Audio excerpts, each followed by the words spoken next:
Now we're going to talk about models.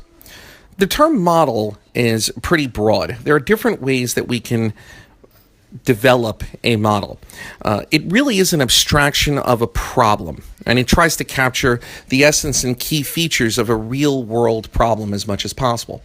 There are three types of models that we're going to focus on. Graphical models, which use pictures to represent the entire ecosystem.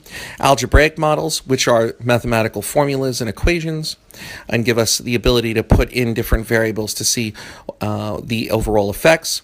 As well as spreadsheet models, which is an alternative to algebraic modeling that will basically allow us to use cells within a spreadsheet such as Excel or Google Sheets to help us develop our models.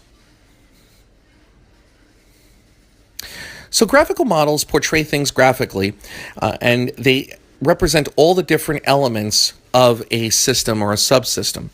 So here we're going to show an example of a type of graphical model. On the left side, we have a basic flow chart, and the flow chart is basically a graphical model that shows us a sequence of steps that are going to occur. In this case, we start at a particular point, we find an overall invoice amount, we determine whether that amount is less than 100. If it is, we're going to classify that customer as a top value customer. If it's not, then we'll classify it as a low value customer. On the right side, we have a different graphical model for a formula. And basically what this is doing is this is looking at all the inputs that go into a particular formula. We're looking for the campaign LTV, or the campaign lifetime value, which is used by companies to determine the effectiveness of a particular campaign or calculate the amount of money they will get from a particular customer.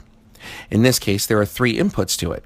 Customer clicks from the campaign overall, the value of the marketing campaign in terms of revenue, and then the type of customers that are actually embedded within the campaign in terms of the percentage of top value customers versus the percentage of low value customers. Now, algebraic models use algebraic equations and inequalities to specify a relationship in a particular way.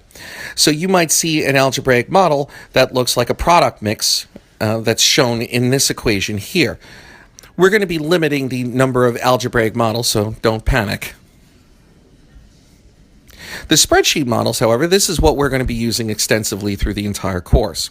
It's an alternative to the algebraic model that relates various quantities with cell formulas. And the spreadsheet will give us the ability to do the calculations and present the results for us.